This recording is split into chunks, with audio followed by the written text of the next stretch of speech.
O que acabou?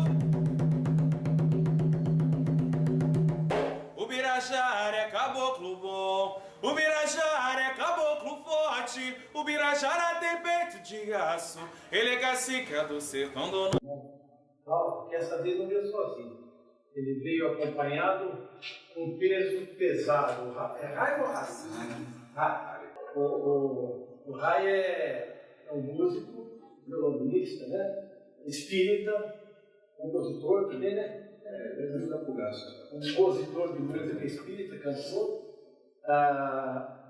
Ele gravou esse CD. Vamos agora trazer o nosso irmão Cláudio Palermo. Está aqui, à minha frente. É um prazer renovado, muito Cláudio. É um grande prazer você retornar aqui na nossa casa. Você já tem uma ligação de amor aqui com a viu? Fica à vontade. Deus esteja com você, viu? Boa noite, mais uma vez. Boa noite. Gratidão aí pelo convite. Hoje a gente vai falar de um tema que eu amo e pesquiso desde pequeno. Mas para a gente ficar mais harmonizado ainda com as energias aqui do ambiente, eu pedi para o Rai começar aí com duas músicas. Boa noite, gente. Boa noite. Quem souber refletir, bom também gostar da causa.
Pela longa estrada eu vou.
mais uma.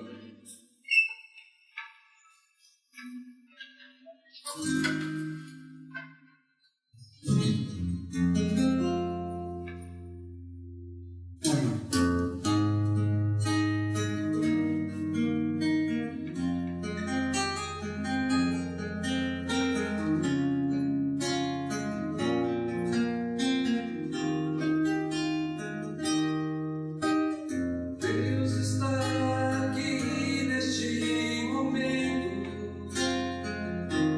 Sua presença é real em meu viver. Entregue sua vida, seus problemas. Fale com Deus, Ele vai ajudar você.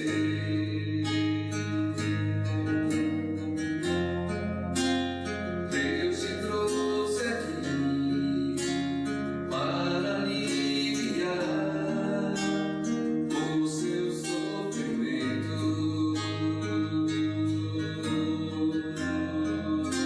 Ele é o autor da fé, do princípio ao fim de todos os seus tormentos.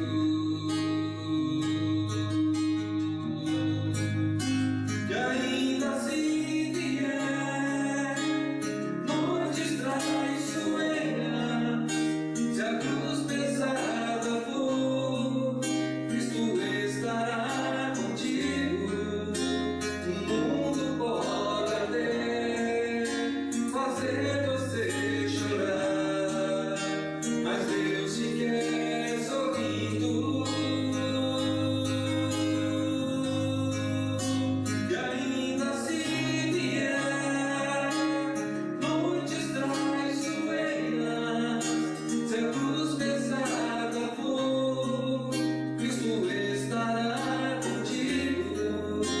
O mundo pode até fazer você chorar, mas Deus te quer sorrindo.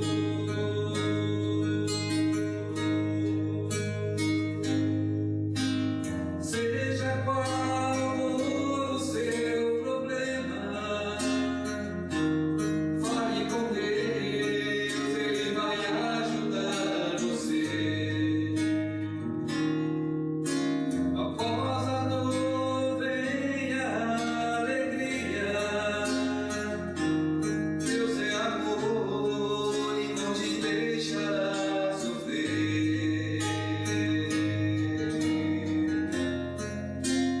Deus te trouxe aqui para aliviar o seu sofrimento.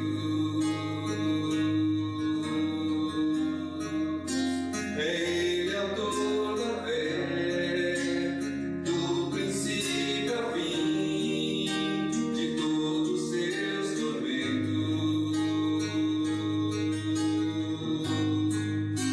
E ainda se vier noites traiçoeiras, se a cruz pesada for, Cristo estará contigo. O mundo pode até fazer você chorar, mas Deus te quer sorrindo.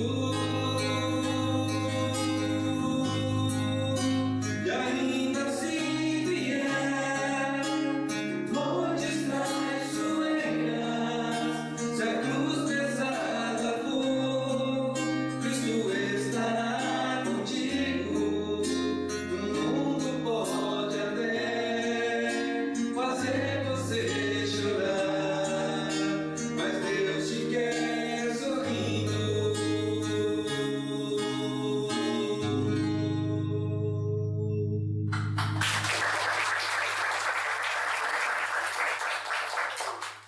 É sempre bom, né? O nosso amigo que está gravando, é melhor com o microfone ou sem? Aí fica só. Capta direito aí, ó, acho que vamos sem.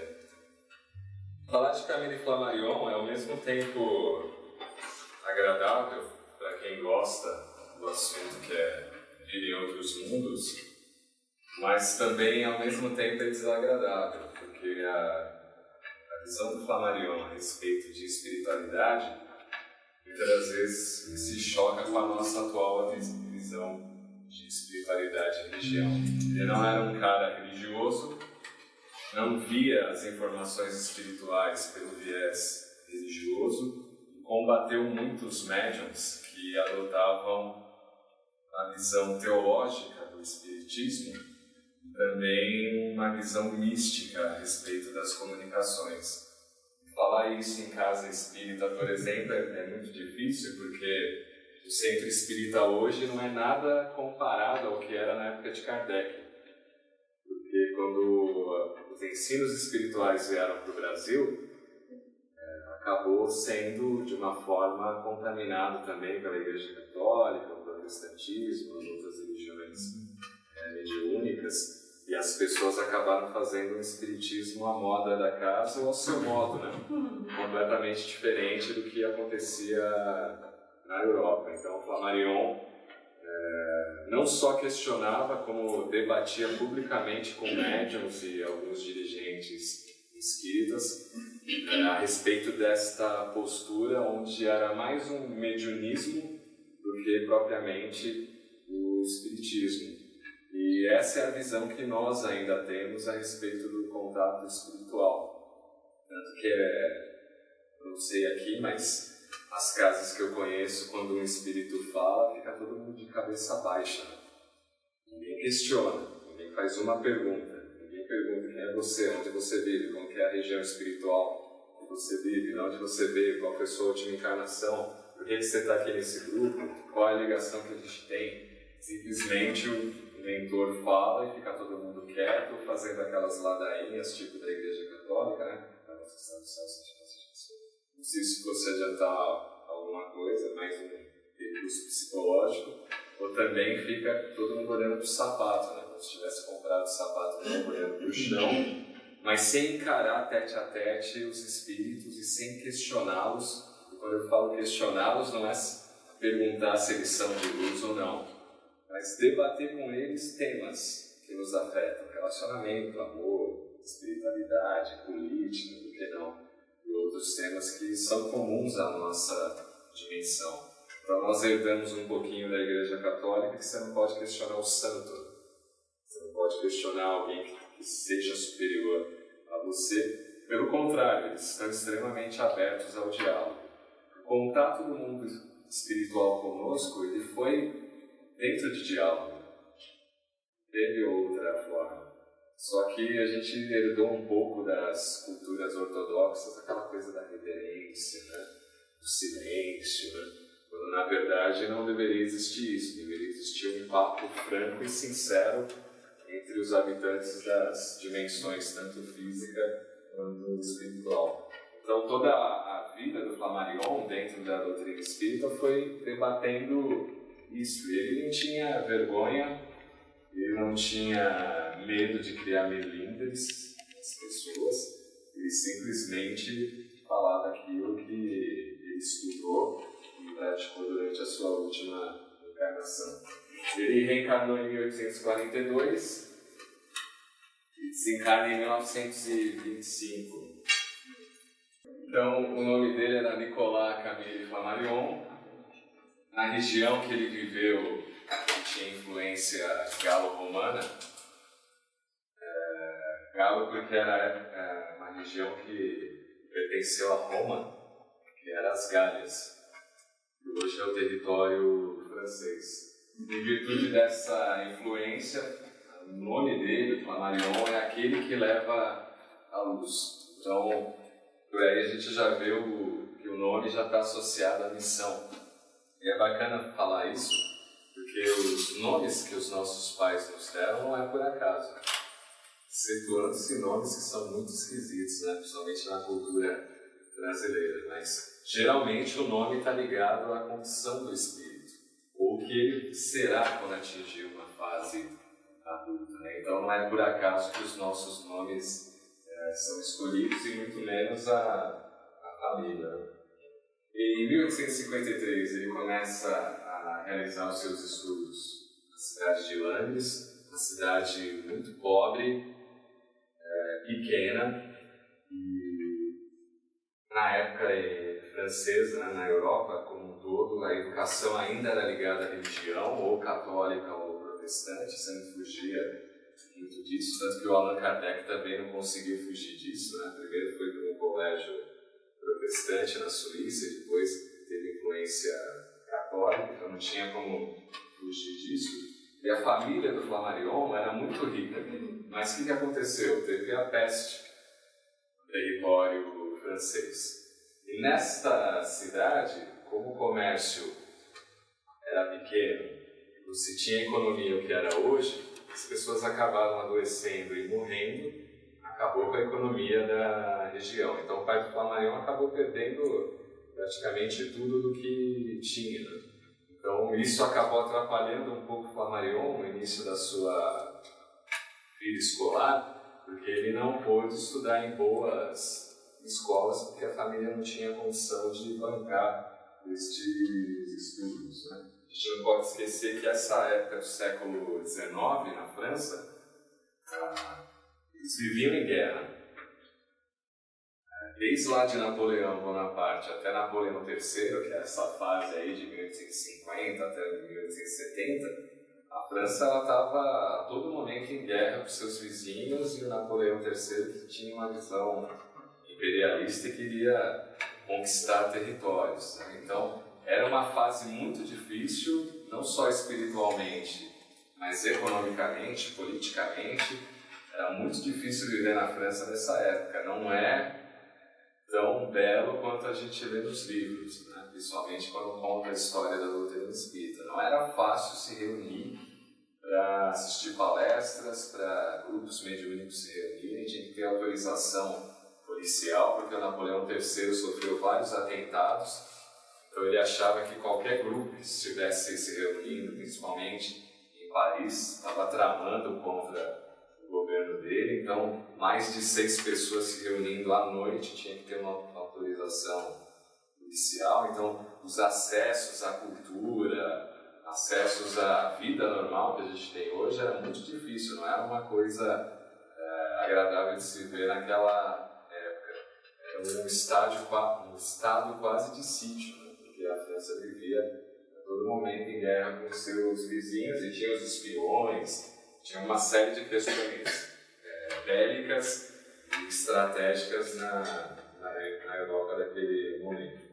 Em 1856 ele vai para Paris, a situação estava bem precária na cidade de Langres, então a família dele falou: vamos mudar para Paris para ver se muda o nosso cenário econômico. Então, ainda uma situação precária da família de Flammarion.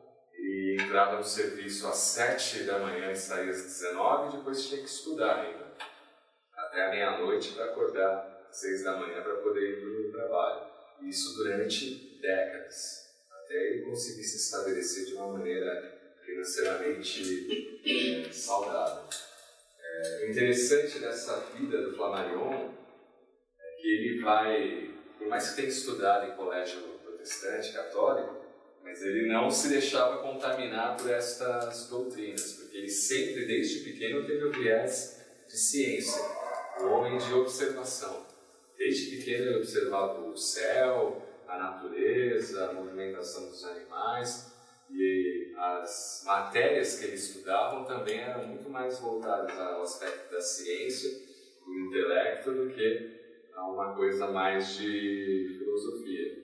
E os seus críticos tinham uma opinião, a gente vai ver isso depois, e diziam que ele não era um homem de ciência, e sim um filósofo. Porque ele, quando ele conheceu o Espiritismo, ele começou a aliar o conhecimento de ciência com o conhecimento que os espíritos traziam. Aí é uma das escolas que ele estudou em 1856, ligada à Igreja Católica, que é a Igreja de São Roque. Ele não podia pagar cursos. Então o que fazia? Eu vou estudar no dia que o curso é gratuito. Essas escolas tinham essa possibilidade na época. Tinha gente que pagava, mas tinha um dia lá destinado a quem não podia pagar. Nesses dias era que o Flammarion se encaixava aí nestas turmas. Então o acesso ao conhecimento Se hoje a gente questiona, né, o nível da nossa educação, a gente também questiona e faz muita coisa para mudar. Naquela época era muito pior, porque a educação estava na mão de religião. E as religiões sempre fizeram mais mal do que bem ao planeta Terra. Isso está na história humana. As piores guerras do planeta não são de exército contra exército, é de religião contra religião, ou de religiosos que se acham superiores. A gente precisa matar eles ali porque eles não são da nossa religião, eles vão para o nosso céu. E continua, né? E continua isso. Né? E mesmo nós que temos contato com a espiritualidade, às vezes atuamos assim em algumas maneiras. Em 1857, ele já tem 15 anos, e ele vai para os cursos gratuitos da Associação Politécnica, que é uma das escolas, na época, que eram referência em Paris. E prestem atenção nas datas. 1857, alguém pode falar que data importante é essa na doutrina espírita? Quando foi lançado o livro dos Espíritos. Então, quando Kardec, lá com seus 50, lança o livro dos Espíritos, Flammarion tem 15 anos. Leon Denis tem aproximadamente isso também na época. Foram grandes amigos de Allan Kardec. Aí uma foto dele já com 16 anos, onde ele funda a Academia da Juventude, e é o primeiro presidente que faz um discurso inaugural, que era uma veia que o Flammarion tinha muito forte, da oratória. Tanto que o discurso mais conhecido dele é o túmulo de Kardec. Quando Kardec está sendo enterrado, ele faz um discurso que está na íntegra no livro Obras Póstumas. Então as pessoas sempre recorriam ao Flammarion para fazer um discurso, uma palestra, falar de alguns temas relacionados à doutrina espírita e à ciência. Então ele já veio com esse talento de falar bem e conseguir transmitir coisas complexas de maneira mais simples. Em 1858, ele passa por uma entrevista no Observatório de Paris, que era o observatório mais desenvolvido na área da astronomia na Europa e no mundo. Onde tinha os aparelhos mais avançados da época, as cabeças mais pensantes. E com 17 anos ele entra no Observatório de Paris, é entrevistado pelo diretor, que é o Leverrier, que descobriu planetas como Netuno. E o Leverrier ficou impressionado como um jovem tinha tanto conhecimento da área da astronomia sem ter qualquer tipo de estudo comparado ao que ele tinha em universidades, em academias científicas, oficiais. E aí ele foi integrado ao Observatório de Paris. 1858 é uma outra data importante, alguém lembra? Quem arrisca? Revista Espírita, em abril. Em janeiro de 1858 é fundado o primeiro centro espírita do planeta, que é a Sociedade Parisiense de Estudos Espíritas. Então, enquanto o espiritismo estava iniciando, Flammarion estava iniciando a sua vida acadêmica e a sua vida profissional. Depois vocês vão ver por que ele reencarnou na fase, na idade que teve para encarnar. Entrando no Observatório de Paris, o que acontece quando um jovem tem mais conhecimento do que dos mais velhos? Vocês acham que os mais velhos ficam de boa? Quem é você aí, com 17 anos, me questionar? Dirigente espírita não fala isso? Quem é você para me questionar? Eu tenho 50 anos de espiritismo, como se isso valesse alguma coisa. Vale para ele, os outros não é referência. Então começou a ter muito choque no Observatório de Paris, porque Flammarion tinha uma ideia que até o fim da vida ele conseguiu, vida física. Todo esse conhecimento científico não pode ficar restrito, tem que ser divulgado para a massa. Ele dizia, a massa, conhecendo os conceitos de ciência e principalmente de astronomia, vai parar de olhar para o chão ou para o seu umbigo e olhar para o céu. E vai perceber que o tamanho dele é bem pequenininho. E ele precisa avançar para conseguir entender as coisas celestiais. Então essa era a visão dele. Não adiantava ficar ali meia dúzia de sábios discutindo o sexo dos anjos e ficando felizes, né, por estar discutindo aquilo, se achando o máximo, enquanto a maioria da população na ignorância não tinha acesso àquele conhecimento. Então o que ele propôs? Uma revista vendida em banca falando de astronomia, falando dos avanços, das descobertas que eles estavam fazendo. Segunda coisa que ele propôs, livros mais baratos para que a população tivesse acesso ao conteúdo científico. E que nestes livros tivessem gravuras, desenhos e fotos, coisa que não existia nessa época. Os livros era só texto. Chato pra caramba de ler, ainda mais de ciência. Ninguém ia ler isso, a não ser quem era da área ou gostasse do assunto. Então ele propôs isso. Expulsaram ele. Ele brigou lá com o Leverrier, porque também a gente tem uma visão, o cara era espírita, é um santo, né? Fala manso, suave. Esses vocês têm que correr, porque esses são os demônios, que são camuflados. Mas Flammarion não, brigava, provocava, falava na tua cara que você estava errado. E quando ele falou isso com o pessoal do Observatório de Paris, o pessoal se reuniu e falou, era igual quando eu estava na escola, né? Toda a classe que eu entrava, já em fevereiro vinha o diretor. Se vocês não melhorarem, vão ser convidados a se retirar. Que era um modo educado que ele tinha de falar da expulsão. E fizeram isso com o Flammarion, de uma forma educada, fria, agora você seguir a sua vida, do que ficar aqui atrapalhando a gente. Nós que somos sábios, estamos aqui já há décadas, e aí você vem nos atrapalhar. 1861, lembram dessa data?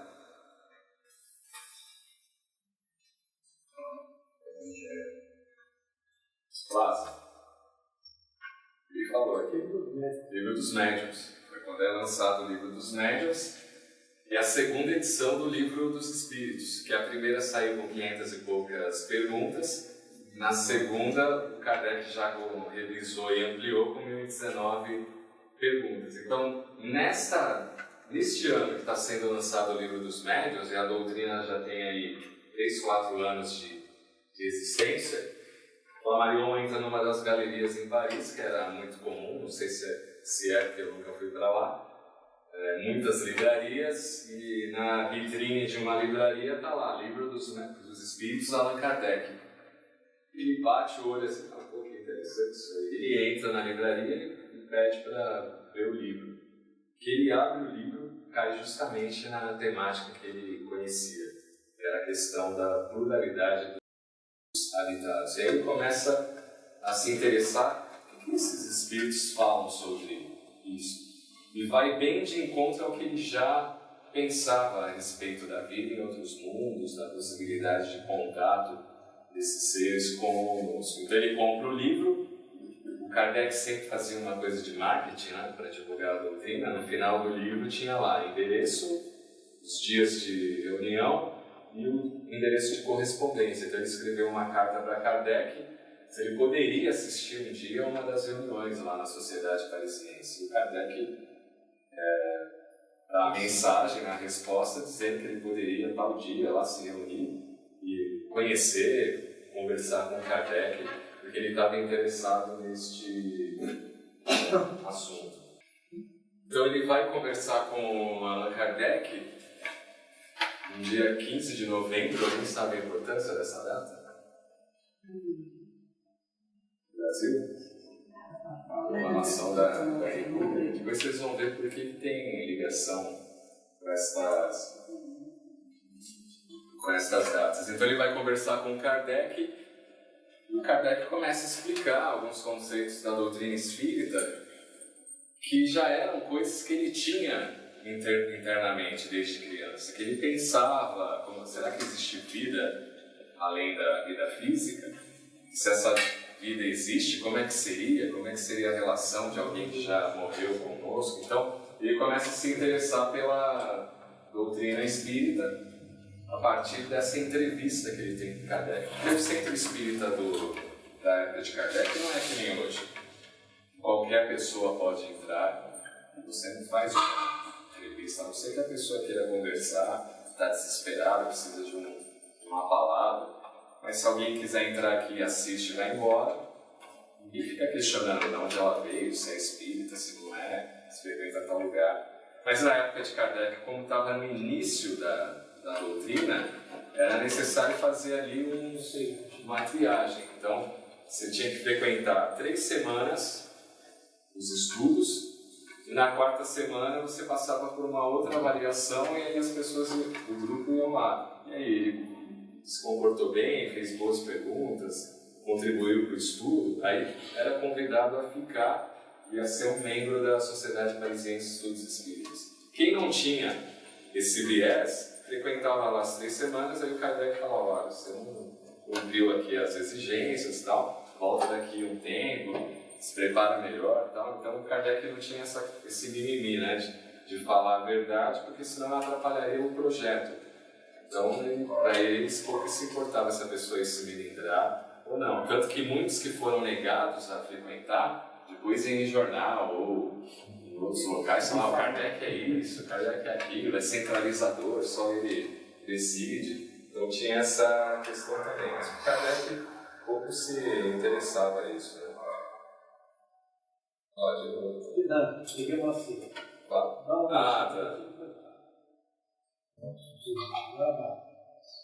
Boa. Beleza. Valeu. Porque ele não conta pra ninguém, mas eu percebi. Bem observador.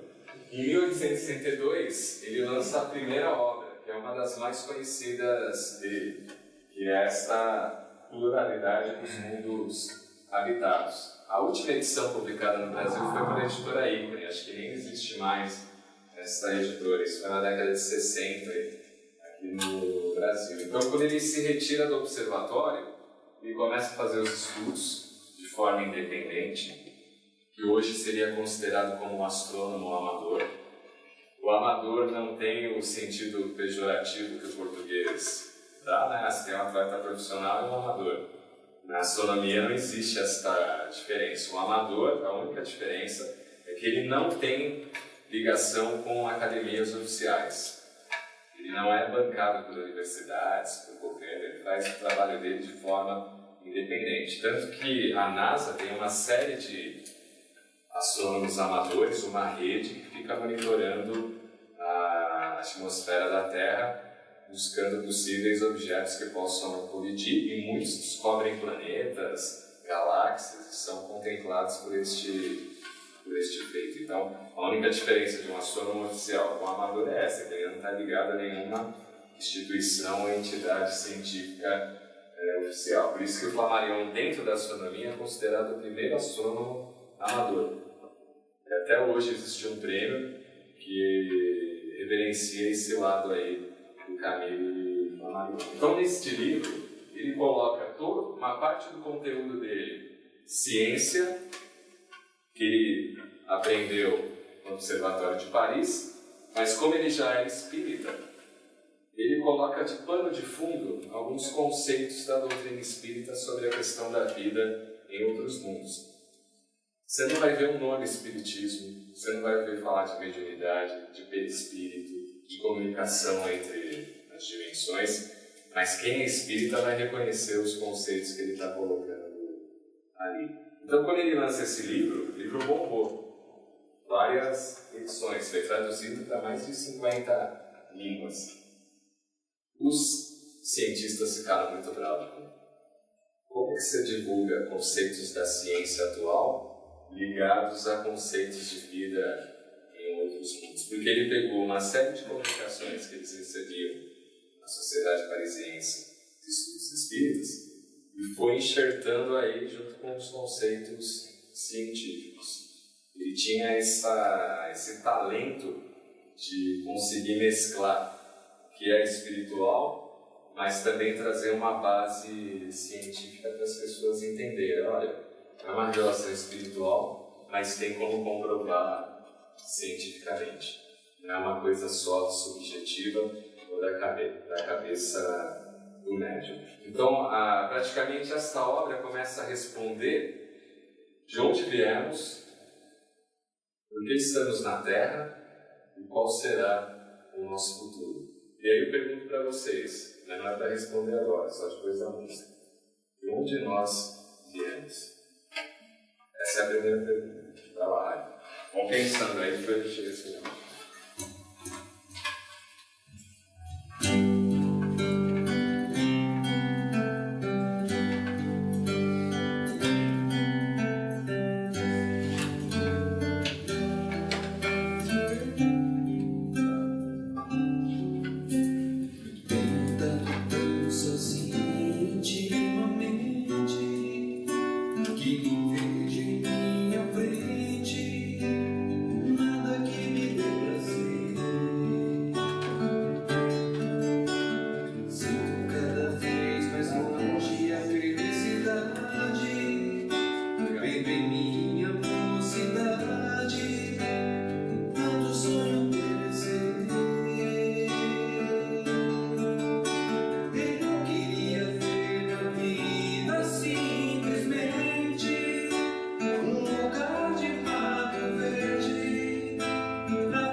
Eu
cemitério inicial que o Kardec foi enterrado, depois os restos mortais foram transferidos para o Père Lachaise. E é nesse cemitério que ele fez o tal discurso, né, falado, que ele chama Allan Kardec de bom senso encarnado.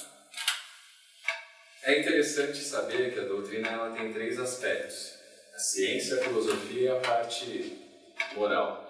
O Flammarion conseguia trabalhar esses 3 aspectos quase de forma simultânea e no mesmo valor, na mesma qualidade e intensidade.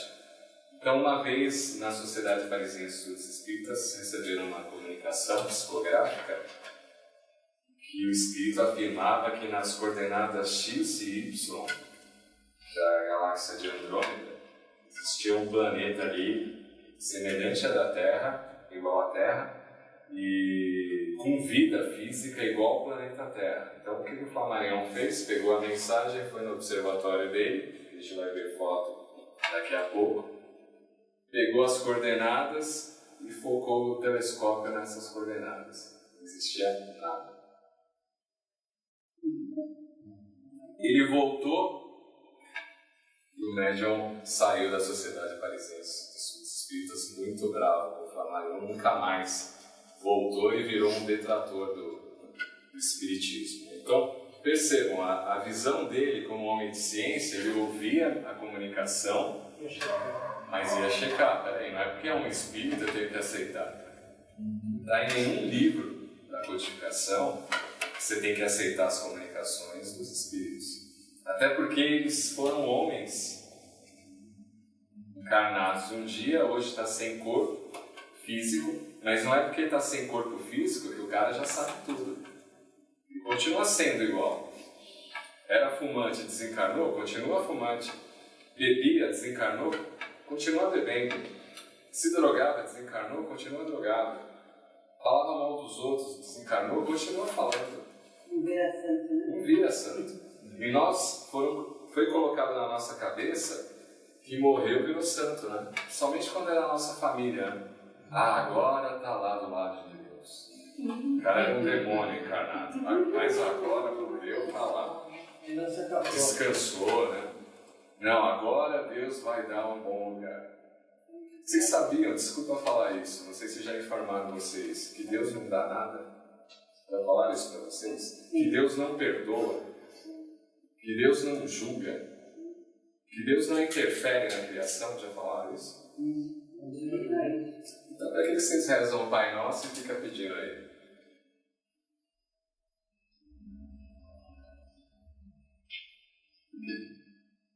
Exercício de lógica espírita. Por que pede livrai-nos do mal, se o mal é você? Se você está atraindo o mal, quer dizer que você é o mal. Se você não fosse, não teria atraído e nem precisaria pedir, me livrai do obsessor.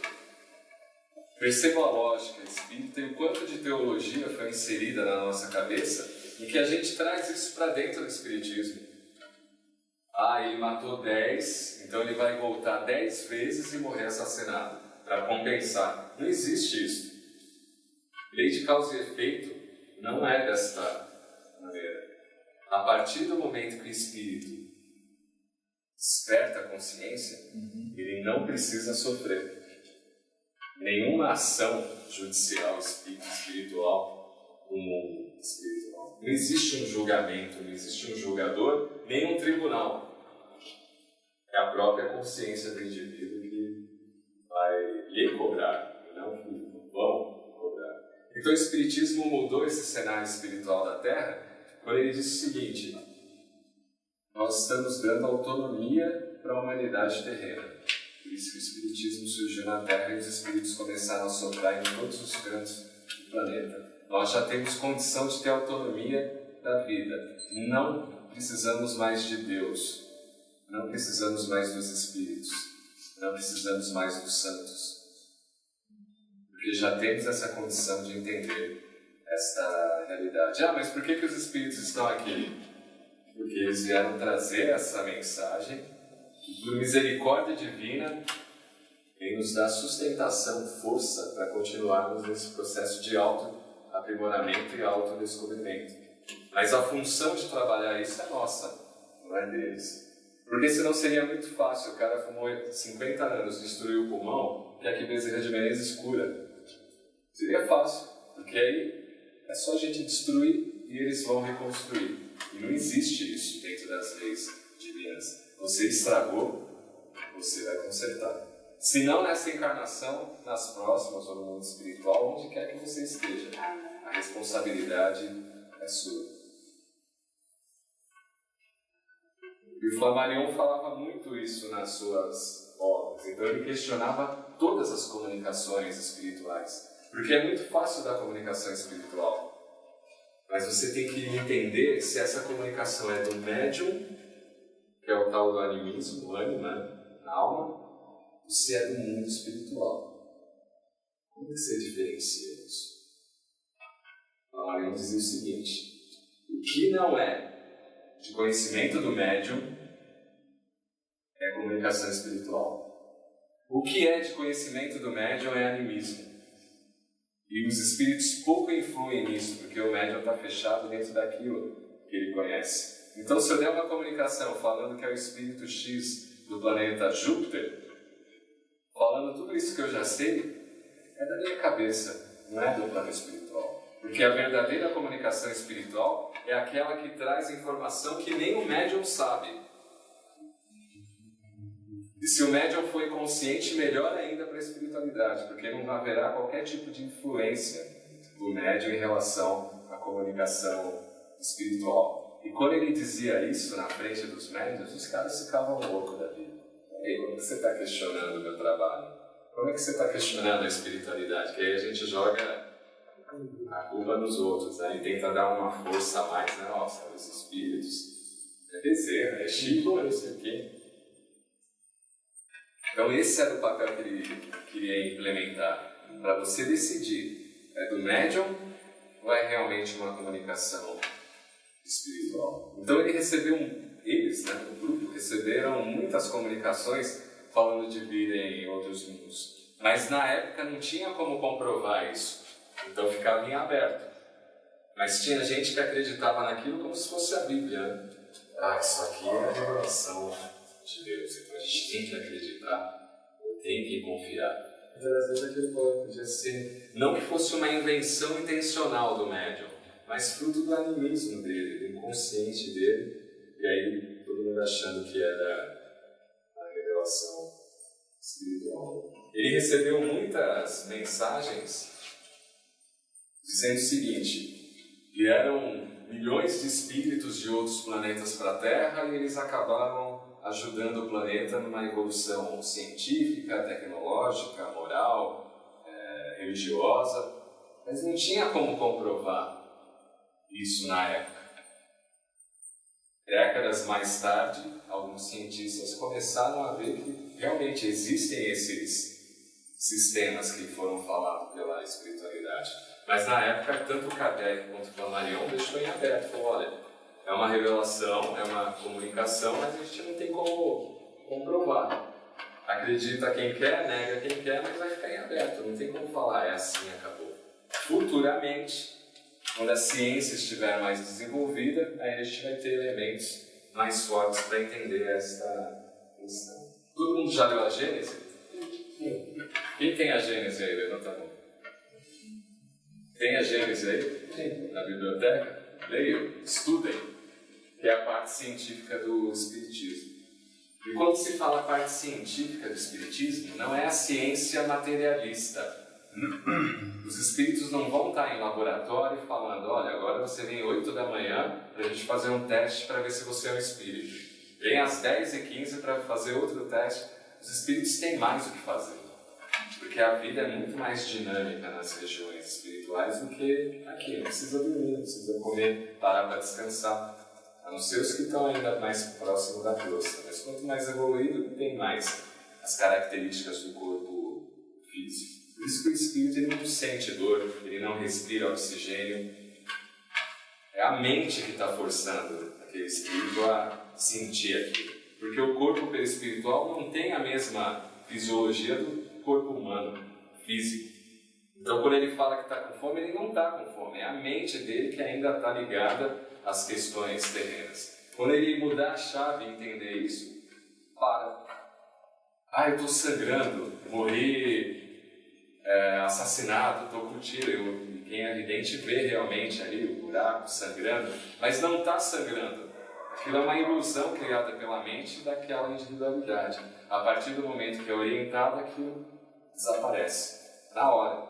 Não tem tempo. E como nós fazemos aqui na Terra, as doenças psicossomáticas. Psicossomática, é da mente. Né? Agora, no corpo espiritual, isso tem um potencial a mais. Isso é tratado na Gênesis, quando fala dos fluidos.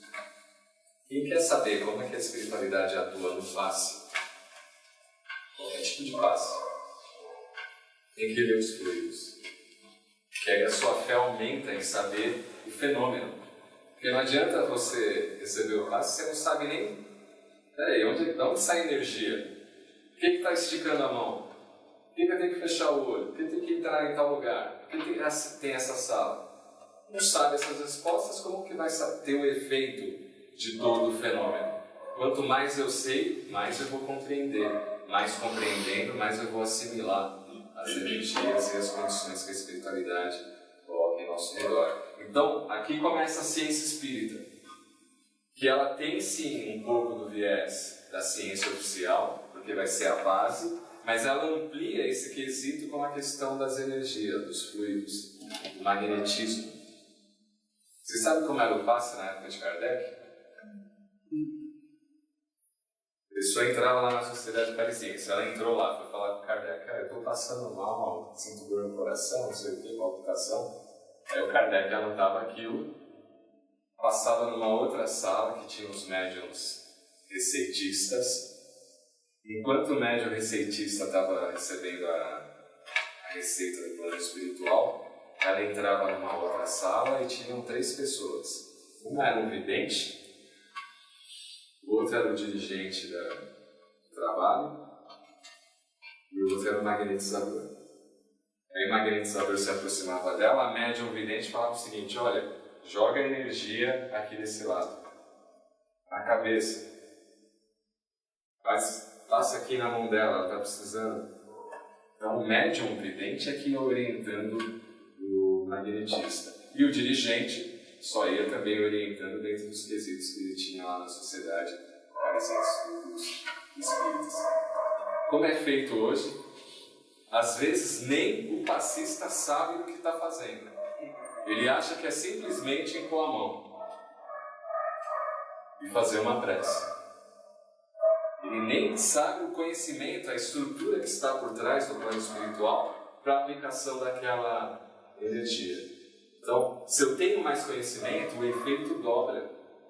Porque eu vou me empenhar mais ainda, porque eu já sei como é todo o processo, o fenômeno do trabalho. Agora, se eu acho que eu estou vendo o Djalma dar o passe dessa maneira e vou fazer também, às vezes você acha que está aplicando o passe, você está isolado na sala do passe, porque você não está sabendo utilizar da maneira correta.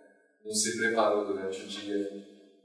Já fui em casa espírita da palestra, não sei se você já viu isso. O trabalhador está fumando lá na porta. Já vi isso. E aí ele entra e acha que só porque ele estava na porta não entrou nada, está isento? Não.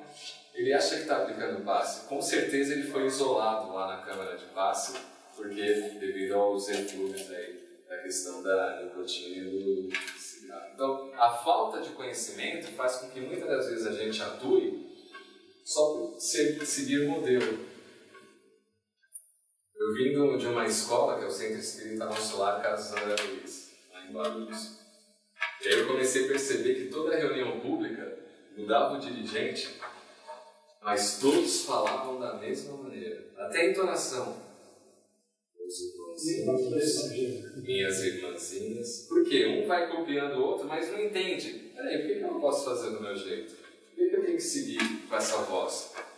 Que dá sombra. Imagina 40 minutos falando assim. Você já vai para outras dimensões rapidamente. Então, deixa eu fazer uma diga. Transmédia, ele teve contato com a Kardec? Não, ele é anterior. Ele é animal. Ele é muito anterior a Kardec. Não teve relacionamento com Não. ele. deve ter sido feito no plano espiritual. Pode ser, a gente não tem informação sobre isso, pode ter acontecido. O que acontece é que o Kardec foi magnetizador antes de codificar a doutrina espírita, porque o magnetismo era considerado uma ciência na Europa, na época. Depois, com parte da influência da Igreja Católica, as pessoas acharam que aquilo era uma besteira, ou era uma coisa ligada mais ao espiritual e foi deixado de lado. Mas os magnetizadores atuavam em doenças físicas e também as emocionais, psíquicas, e tinham bons resultados. Era uma técnica. E o Kardec conhecia dessa técnica, tanto que ele aprimorou isso com o advento do espiritismo. Ele percebeu, peraí, se eu posso também aplicar o passe magnético, que é do homem, esse passe magnético pode ter um reforço maior com a energia espiritual. E com a ajuda dos médios, então, você triplica a potência dessa... Mas o Mesmer é anterior, né? Quando o Kardec reencarna, ele já estava no mundo espiritual. Mas pode ter tido um contato no mundo, mas a gente não ficou sabendo, não tem registros. Voltando ao homem de ciência, algumas das descobertas dele, correntes aéreas, ele ia até com um balão até as altas camadas da atmosfera e fazia os seus experimentos, voltava e lançava isso em livro. Em 1870 ele publica um tratado sobre rotação de corpos celestes. Isso até a década de 80 era utilizado pela astronomia. Só depois com Hubble, os telescópios mais potentes, é que começou a ser mais desenvolvido estes quesitos. Mas ele teve muita contribuição na área da astronomia, meteorologia e também a ciência de observação, botânica, química, física e por aí vai. Em 1878, ele faz um catálogo de estrelas duplas, que é o primeiro catálogo dentro da astronomia sobre as estrelas duplas, que os cientistas achavam que existia, mas ainda não tinham descoberto. E ele foi o primeiro que tirou fotos a respeito disso, né? Aqui são fotos de Alpha Cruz, né, que é o cruzeiro parte ali da região do Cruzeiro do Sul, Orion, e Alpha Centauri, né? Estrela dupla ou binária que fica girando uma em torno da outra. No nosso sistema não existe isso, mas já tem vários sistemas estelares catalogados desta forma. Lá, por exemplo, deve ser o pôr dos sóis, né?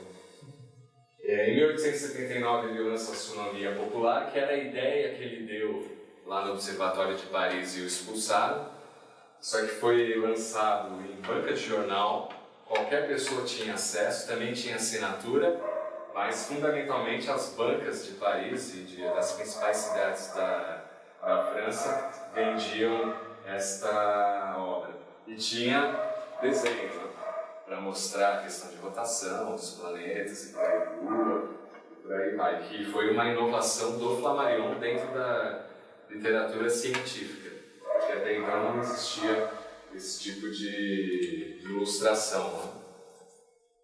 Em 1882 ele implementa uma outra ideia que ele deu, mas que também não colocaram em prática, que é a revista Astronomia, que existe até hoje.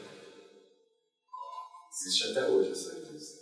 Em 1882 ele lançou, e essa revista foi para cutucar lá o Le Verrier, no Observatório de Paris. Quando o pessoal do Observatório de Paris viu, falou, o cara ficou louco, está divulgando isso de uma maneira popular, né? E isso bombou. Começou a vender que nem água, como a gente fala.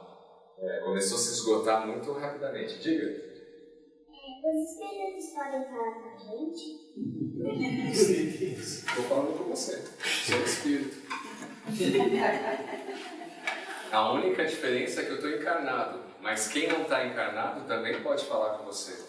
Ou ele se materializa na sua frente, ou ele sopra no seu ouvido alguma ideia, ou através do sonho ele conversa com você. Mas é um intercâmbio mais natural possível. Desde que o homem surgiu na Terra e o primeiro homem morreu, esse intercâmbio acabou se estabelecendo entre quem está em outra dimensão e a nossa, entre o que a gente fala encarnado, esse corpo físico, biológico, orgânico, unidade de carbono, e aquele que está desencarnado em uma outra estrutura energética. Esse contato é normal e acontece a todo momento.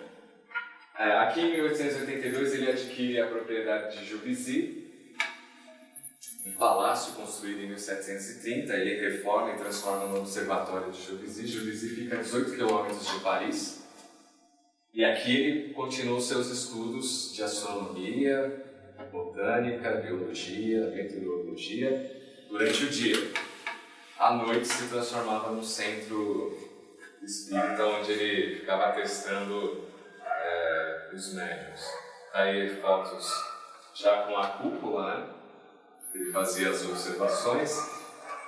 Aqui uma foto mais atual de um amigo meu que é astrônomo, mas não é espírita, mas reconhece o trabalho do Camille Flammarion e foi participar da reunião anual da sociedade que o Flammarion criou no século XIX e que existe até hoje. Hoje é um museu. Você vai ver lá as obras de Flammarion, como que era a vida dele da época, que é mantido pela SAF, né? A gente vai ver aí depois dessa sigla. Em 1896 ele descobriu o ciclo de Flammarion, só que é ciência, não é espiritismo. Ciência adotou com o nome ciclo de Flammarion. Período de 54 anos, onde se repetem nas mesmas regiões do planeta Terra o eclipse do Sol. Isso aqui foi experimentação, observação e catalogado cientificamente. Em 1887 ele funda a SAF, que existe até hoje, que é a Sociedade Astronômica da França, onde o objetivo era difundir os conhecimentos não só da astronomia, mas sobretudo os de ciência, mas também reconhecer o trabalho dos astrônomos amadores, do desenvolvimento da ciência e da astronomia. Quem for buscar no Google, digita SAF, ou pode digitar em francês também, que você vai direto para o site da sociedade. Anualmente eles fazem um congresso, tem um prêmio que eles dão para os principais astrônomos, tanto oficiais quanto amadores. É muito bacana que eles perpetuaram o trabalho do Flammarion. E não tem nenhum vínculo com o espiritismo, é uma coisa de ciência. Ele foi amigo do Dom Pedro II, também do Santos Dumont, que também era um astrônomo amador, então ele tinha uma relação com o Brasil, né? Ele tinha cartas, muitos escritos de pessoas que mandavam para ele e ele respondia, até porque a língua oficial era o francês, né? Não era o inglês, e o Brasil tinha essa ligação ainda muito forte com a França. E hoje é entregue a plaqueta de centenário Camille Flammarion e também o prêmio Gabriele Camille Flammarion. Gabriele foi uma das esposas dele, então esse prêmio é dado anualmente.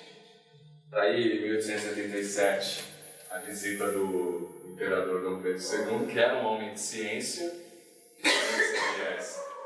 científico, e nesta visita eles plantaram um pinheiro, né, o Cerro do Líbano, está até hoje lá, tem uma placa comemorativa, é muito bacana, é um dos locais mais visitados pelos brasileiros quando estão lá no Museu Flammarion.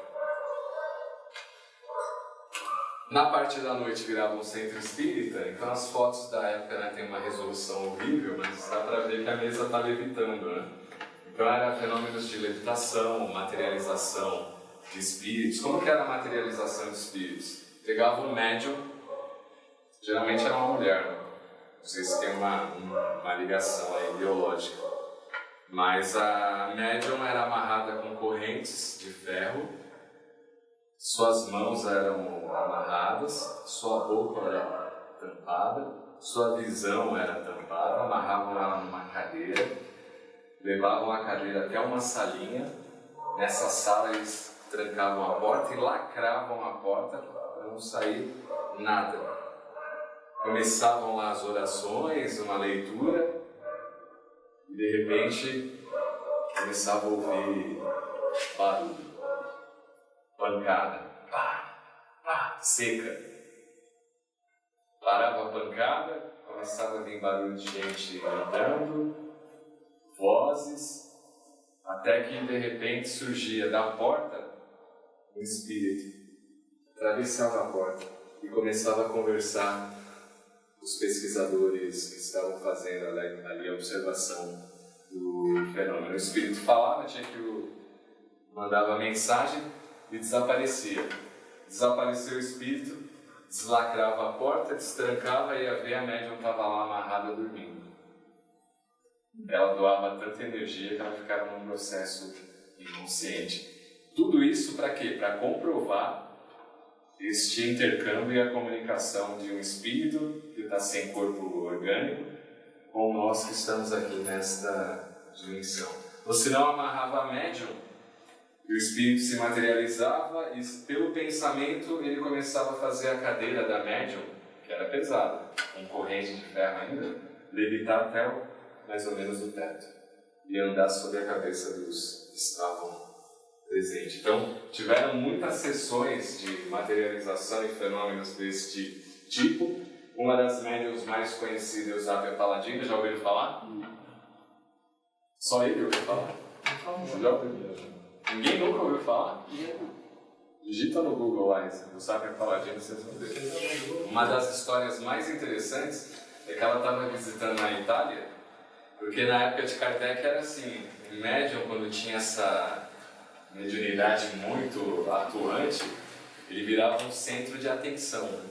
Então se faziam sessões públicas em ginásios, em teatros, e as pessoas iam ver esse tipo de manifestação. E na Itália, quando ela chegou, o Cesare Lombroso ficou sabendo que ele era católico fervoroso.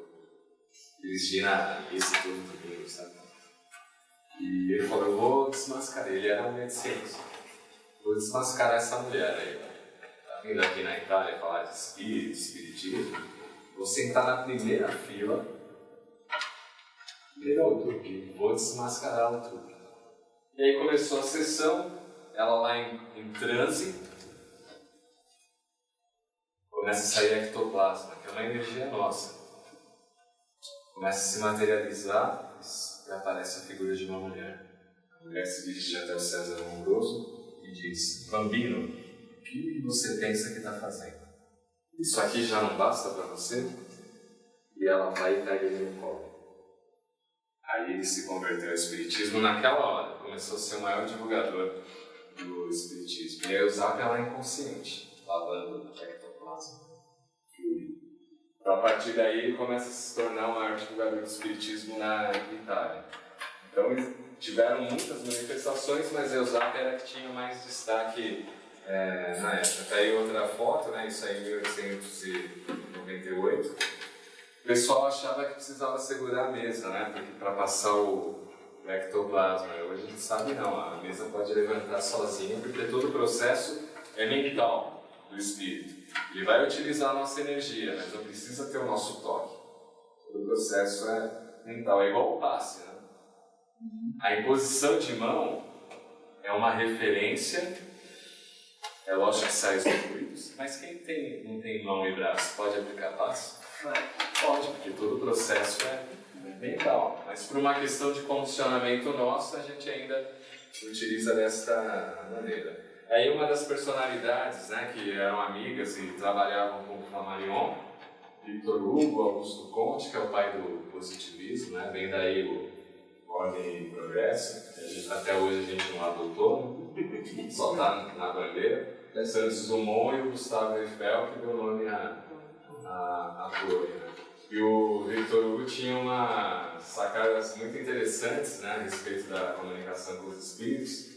Então ele ia muito visitar Kardec, ia muito visitar a Camille Flammarion, porque ele estudou muito a doutrina espírita e tem livros, né, espíritas, tanto quanto ele era encarnado, quanto depois também desencarnado, de volta chegou a psicografá-lo. Né? Aí uma parte das obras de Camille Flammarion, e da próxima vez que eu voltar, vocês vão ter que ter lido pelo menos 15 dessas obras. E com o nosso acordo, porque são 85 livros que ele lançou desde que ele conheceu o Espiritismo e começou a se desenvolver na área da ciência e na área espírita. Então vocês vão ver títulos que não tem nada a ver com o Espiritismo. Ó, Foto da Lua, Psicografava também? Chegou a psicografar, mas ele largou mão, porque ele entendeu que, quando analisou a mensagem, falou: não, isso aqui eu conheço, então é da minha cabeça. Não tem nada de novo aqui nessa comunicação. Então ele parou como um fenômeno. Alguns espíritas diziam que ele não era espírita, porque ele combatia esse tipo de mediunismo. Então o pessoal criticou. Outros falavam: você não é cientista, você é filósofo. Quem era filósofo falava: você não é filósofo, você é um cara rebelde, não sei o quê. Então sempre existiam críticas. Mas como é que ele acha também sobre a produção do mundo? Pela ciência. Se você ler os livros do Flammarion, não tem nenhuma informação que ele dá o aval: olha, existe vida lá em Júpiter. Ele não afirma, ele fala: os espíritos, alguns, disseram que há vida em Júpiter. A nossa ciência diz que não. Então vamos deixar em aberto esta... Eles mesmos se confrontavam, eles se põem em debate. Tudo ele colocava em debate. Tudo. Por isso que o Kardec deu para ele a missão de desenvolver a parte científica do espiritismo. Porque ele tinha esse viés muito forte. Se é um cara que... você é religioso, vai defender lá a religião. Ele ia fazer tudo para puxar a sardinha pro lado dele. O Flammarion não, ele questionava ele e todos que estavam na sua... viagens aéreas, né, que ele fazia com os balões, erupção de Krakatoa, ele analisa isso. Anuários astronômicos, o que é o céu, as terras do céu, que ele está falando de outros planetas, mas ele está falando de forma científica. Se existisse vida física em Urano, o corpo lá não poderia ter a pele que tem aqui na Terra, por causa do frio. E esses corpos não teriam olhos, porque lá a luz solar é muito baixa, mínima. Então ele faz um estudo que é de exobiologia, hoje é o nome dessa ciência, que estuda o meio ambiente dos planetas solares e extrasolares. Ele foi o primeiro exobiologista a desenvolver estas questões. E se tiver vida física em um outro planeta além da Terra, esse planeta tem que ser igual à Terra, da circunferência da Terra, e tem que estar da distância que a Terra está em relação ao Sol. Se tiver vida física. Fora disso, não tem possibilidade. Mas dentro do nosso sistema solar. Dentro e fora. Tem que ser uma estrela igual ao Sol. Tem que ser uma estrela igual ao Sol e que a Terra o planeta esteja na distância de 8 minutos e 13 segundos para a luz solar chegar, para início, expansão, desenvolvimento e morte da vida. Mas ele tem um físico como nós. Físico como nós. Mas ele pode existir seres diferentes. Sim. Que não precisam de... Não precisam do nosso corpo físico, organismo. Mas não tem como a gente comprovar. É como o fundo Fica do na mar, suposição. Eles são adaptados ao meio. Ele diz o seguinte: o que vai diferenciar um modo de vida é a distância em relação à estrela central, a gravidade, a eletricidade, né, que é a energia do planeta. Então, por exemplo, o espiritismo ele mata um pouco o que a ufologia diz. Muita gente acha que o espiritismo ele vai passo a passo com a ufologia. Não, ele contrapõe. Por quê? O Kardec matou essa charada. Quando a gente reencarna na Terra, o nosso corpo é derivado do perispírito, que é o intermediário entre a essência e o que é mais material. Esse perispírito, a constituição, é do planeta. Então eu não posso reencarnar agora em Júpiter, porque o meu perispírito é da Terra. Não vou ter condição de me ligar. E ao mesmo tempo, quem está fora tem que visitar, pode visitar a Terra, mas ele tem que se preparar ou colocar equipamentos, como eu vou no fundo do mar. Um vai para a Lua. Mas ele não pode se apresentar com o corpo dele de outro planeta, porque a constituição energética é diferente. Mas eu acredito que de acordo com a evolução, Pode ter esse diferencial. ele vai ter mudanças sutis, né, para adaptá-lo ao físico de outro planeta. Pode acontecer, mas ainda é uma suposição que não é comprovada. Pode acontecer, é uma lógica. Mas é interessante, né? Porque aí a gente entra na questão de só o nosso planeta tem vida. Fisicamente, sim. com esse veículo que nós Fisicamente, conhecemos. sim. Então, vai ser. Até agora é o único planeta com vida física. Nem de simples bactéria até um desenvolvimento de inteligência ainda não foi Mas descoberto. um universo inteiro, com bilhões de galáxias, bilhões de estrelas... A lógica diz que existe, mas a gente ainda não conseguiu detectar. É polêmico, né? Porque quando o planeta vivia em bactérias, não existia o perispírito para se adaptar à matéria. Quer dizer, o perispírito dessa bactéria teve que ter mudanças sensíveis de evolução Sim. para poder receber esse corpo mais evoluído, não é isso? Mas o perispírito, mesmo da bactéria, é de constituição da energia da Terra. Errado. Pode ter havido e houve, com certeza, alterações no mundo espiritual, mas quando reencarna, é o seguindo esse padrão. Por que eu estou dizendo isso? Porque se o médium X afirma que tem vida a um planeta a 50 mil anos-luz da Terra, pela lógica pode ter, mas cientificamente, que é o que a doutrina também diz, que você tem que seguir, você tem que ficar com o pé atrás. Sim. Aquilo é a opinião de um espírito. Mas é Ou de um médium. E a ufologia que diz? Uma pseudociência. Não existem relatos de pessoas que veem naves ou que veem seres extraterrestres até capturar aí um Aí eu vou voltar lá no início da palestra, que quando o Flammarion disse o que diferencia a comunicação mediúnica do animismo. Lembra que eu falei?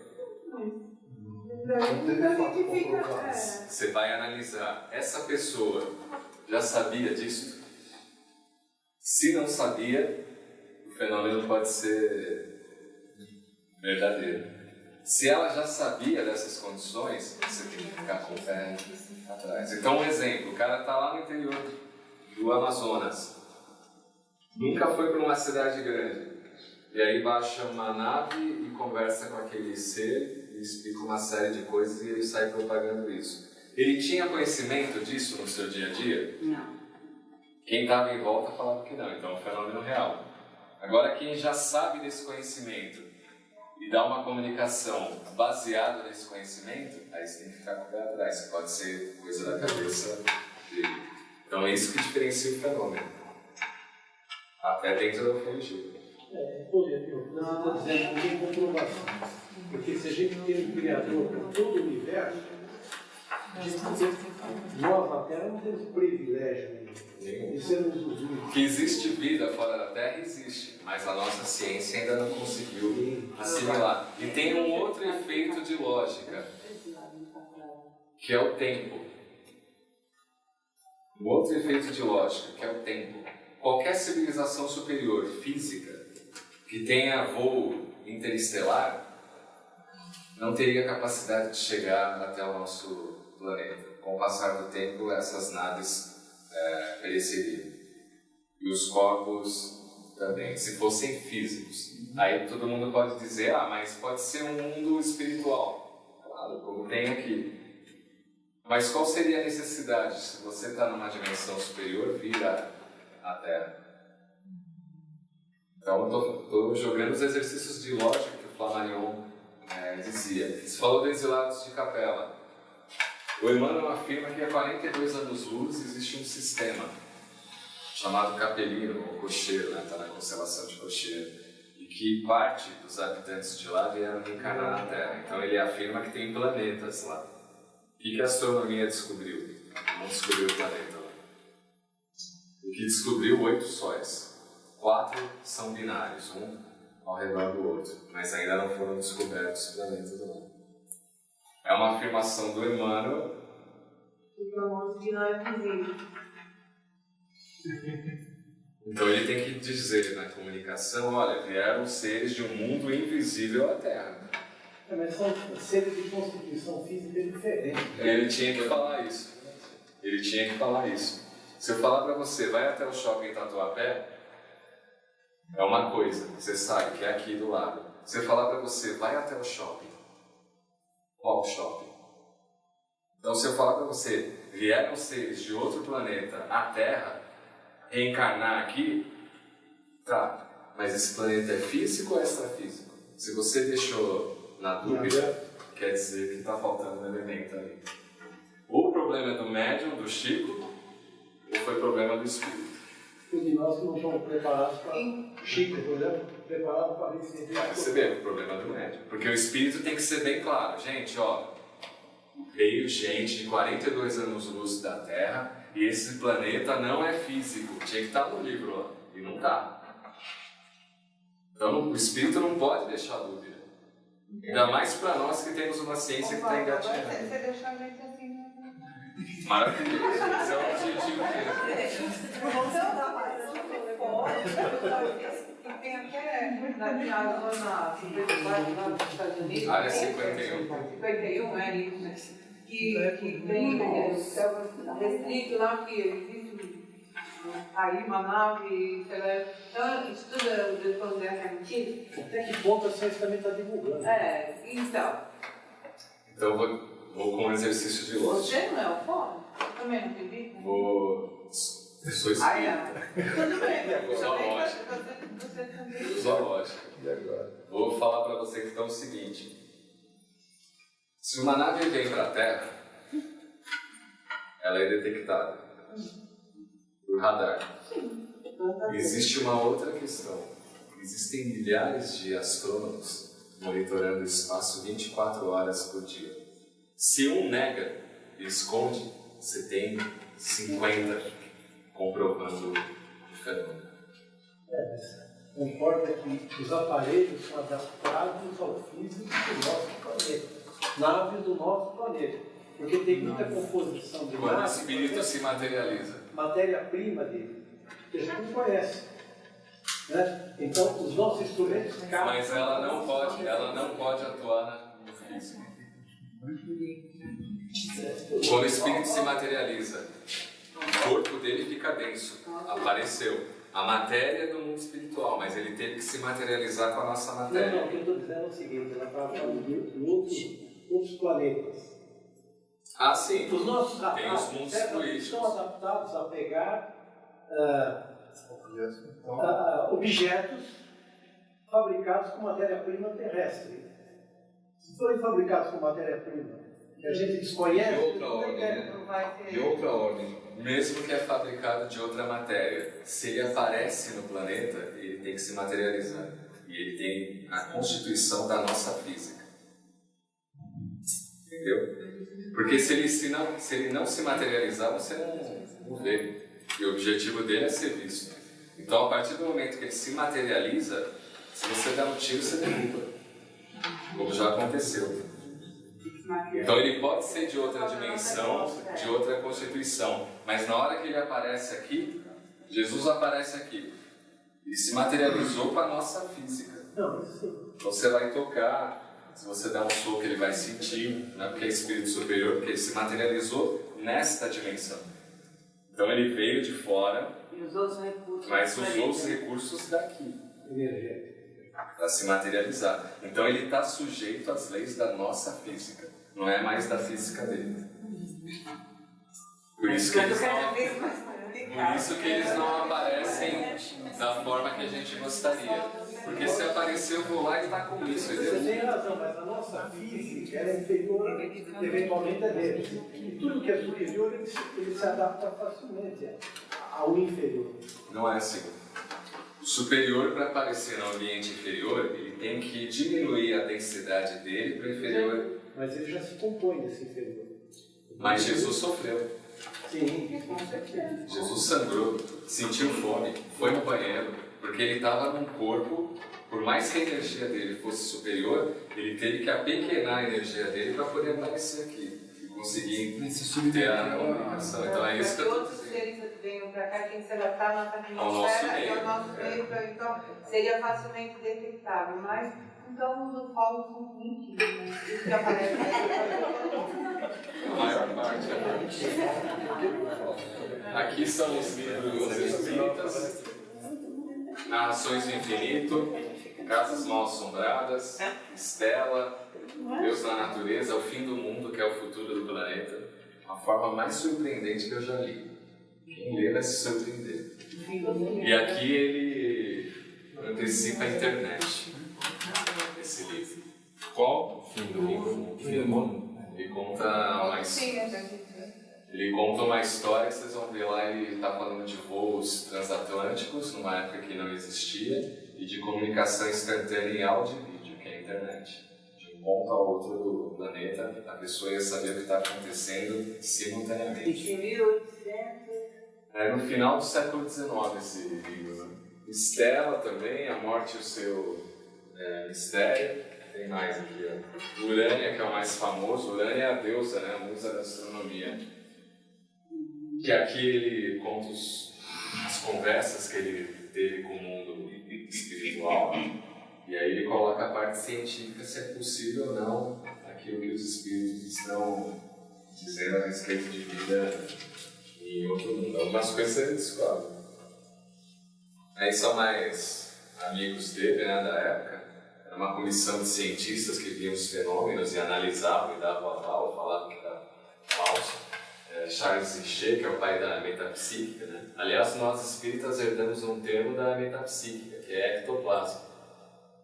Foi a criação do Charles Richer. O de Rorschach, que estudava fenômenos de materialização, que era coronel do exército francês. Victorien Sardou, que era um médium, hoje o termo é psicopictografia, né? Que é a pintura mediúnica. E o Gabriel Delany, que também é amigo de Kardec, e também foi amigo de Camille Flammarion, que estudava a parte da evolução anímica, né? Desde os animais até nós, seres humanos. E aí a última foto dele, quando ele falece lá em Juvisy, ele estava revisando a morte e o seu mistério, tinha uma cara de gênio louco, né? Sim, era assim, não. Tem um fato muito interessante em 1925, porque ia ter um congresso internacional de espiritismo em Paris. E o Leon Denis, que já não conseguia andar, já estava cego, bem debilitado fisicamente, que tinha reuniões mediúnicas na casa do Denis, tanto que o livro Gênio Céltico Invisível, Joana d'Arc, foram livros que o Denis escreveu com o apoio do grupo mediúnico lá da residência dele, porque ele não conseguia sair. Então os médiuns vinham, os espíritos começavam a comunicar e até espíritos ditaram o fim da Primeira Guerra, que chegou depois de 10 dias a notícia. E os espíritos avisaram o Denis, no front acabou o conflito. Então o Denis está nessa reunião mediúnica, em 1925, aparece Allan Kardec. O Kardec diz para ele: Denis, eu quero que você vá até Paris presidir o Congresso Internacional de Espiritismo. Virar gente do mundo todo, é importante que você esteja lá. Eu dei nem vira para o mestre e falo: Kardec, você está louco. Eu não enxergo, não estou andando, moro a não sei quantas horas de Paris, não vou aguentar chegar lá. O Kardec só virou para ele e falou: você vai, uma hora. Foi embora. E aí, passado uma semana, Kardec voltou, porque o Denis estava relutante. Recebeu o convite, mas falou: não posso, tá? Kardec apareceu de novo: Denis, você vai presidir este congresso. Mas Kardec, eu estou doente, debilitado, a viagem é longa, o trem, não sei o que, não vou conseguir. Você vai. Aí o Denis retrucou: chama o Flammarion. Falou: ele não estará lá. E foi embora. Depois de 2 dias, o Denis recebeu a comunicação, né, do carta do desencarne do Camille Flammarion. Aí o Denis foi para Paris, como o homem falou, vou ter que obedecer, não tem jeito. Esse é um fato bacana, até com a desencarnação do Camille Flammarion. É um cara que veio para avançar o pensamento, fazer a gente pensar. Era uma sociedade teosófica.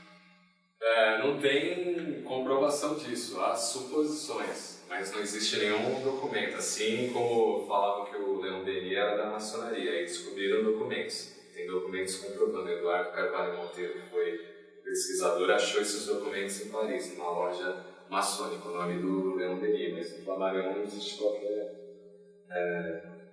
fonte, né, histórica disso. Aqui no Brasil a gente tem observatórios com o nome de Camille Flammarion, que é a cidade de Matias Barbosa, em Minas, que é fundado pelo Nelson Travini, que eu conheço, que não é espírita, o Observatório Flammarion de Fortaleza, e tem o de Vitória no homenagem a ele. Detalhe, ninguém é espírita aqui.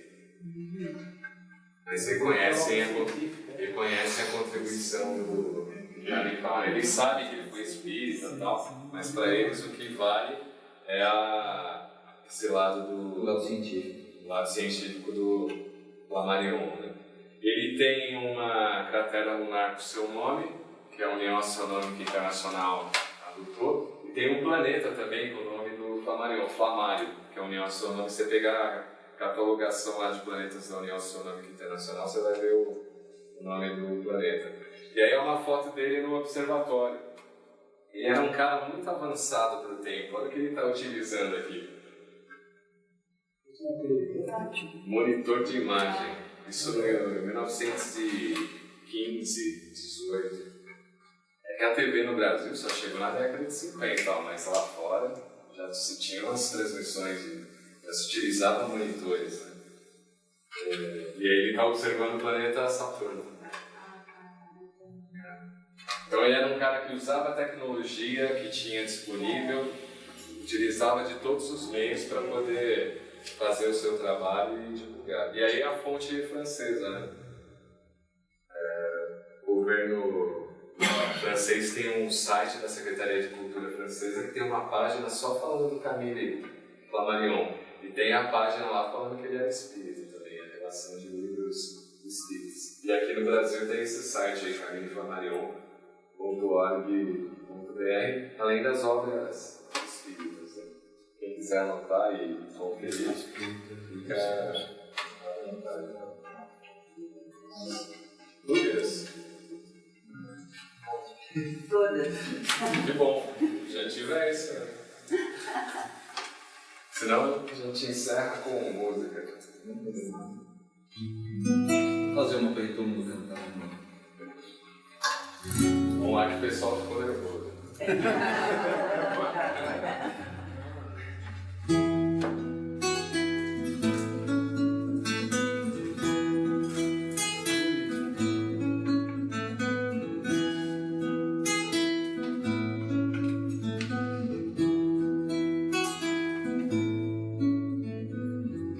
É de sonhos de cor, o destino de um sol, feito eu perdido em pensamentos sobre o meu cavalo. É de laço e de nó, de gibeiras, de giló, desta vida cumprida a sol. Sou caipira, pirapora nossa, Senhora de Aparecida, ilumina minha escurecida, doutrina minha vida. Sou caipira, pirapora nossa, Senhora de Aparecida, ilumina minha escurecida, doutrina minha vida.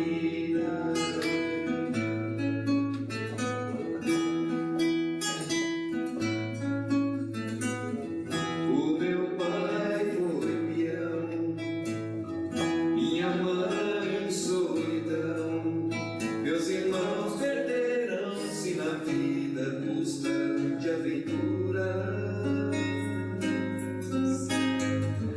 Descasei, joguei, investi, desisti, se a sorte eu não sei, nunca vi. Sou caipira, pirapora nossa, Senhora de Aparecida, ilumina minha escurecida, o trem da minha vida. Sou caipira, pirapora nossa, Senhora de Aparecida, ilumina minha escurecida, o trem da minha vida.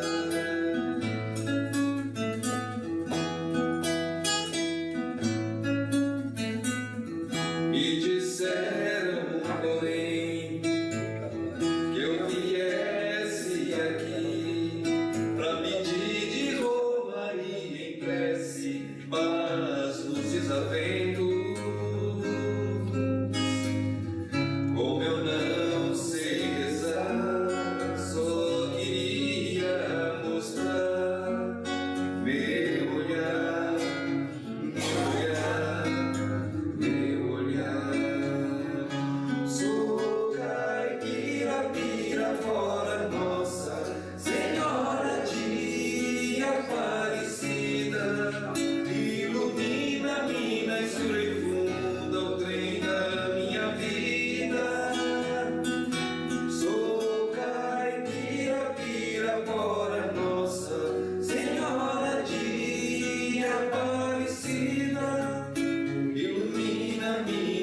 e funda o trem da minha vida.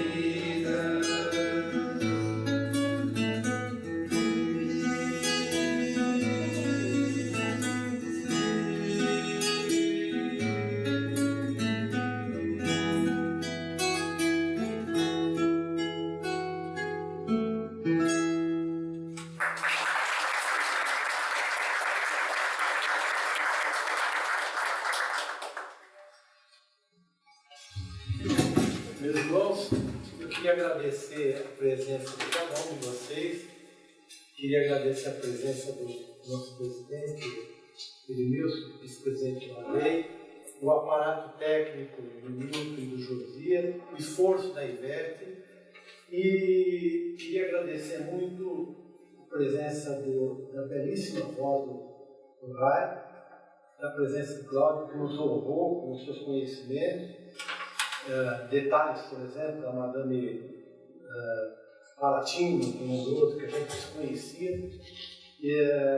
Eu acho que foi muito bom para todo mundo. A gente acaba conhecendo e não conhecer todos os detalhes da vida desse personagem que foi muito cientista com espírita, né? E muito obrigado pelo esclarecimento. Acho que nós saímos daqui um pouco mais embasados, né? Sabendo que o Espiritismo não é só frequentar a sessão, a gente tem que estudar. Estudar e ter conhecimento. O próprio Jesus dizia, né? Conhecereis a verdade e ela vos libertará. A libertação, Cláudio falou uma coisa que a gente fala sempre no núcleo, né? Desaluto dizia que o maior tribunal que existe é a nossa própria consciência. O Espiritismo acaba avaliando isso e quanto mais a nossa consciência evoluir, mais a gente consegue espiritualmente também crescer, né? O nosso karma diminui, porque Jesus falava do arrependimento sincero, né? Se a nossa consciência chega à conclusão que o que nós fizemos está totalmente errado e a gente se arrepende amargamente disso, eu acredito que nós estejamos mais suavizados na nossa vida karmática. A nossa consciência acaba chegando à conclusão de que aquilo foi muito errado. Assim. Diferente de fazer premeditado e depois falar, depois eu faço algumas orações e sou perdoado. Né? Então, nós vamos, como nós fazemos todas as nossas palestras, vamos elevar o nosso pensamento a Jesus através da prece que o Pai nos ensinou. Pai nosso que estás nos céus, santificado seja o vosso nome. Venha a nós o vosso reino. Seja feita a vossa vontade, assim na terra como nos céus. O pão nosso de cada dia nos dai hoje. Perdoai as nossas ofensas, assim como nós perdoamos a quem nos tem ofendido. E não nos deixeis cair na tentação, mas livrai-nos do mal. Que a energia de cada orixá, que a energia de cada protetor possa estar acompanhando cada um.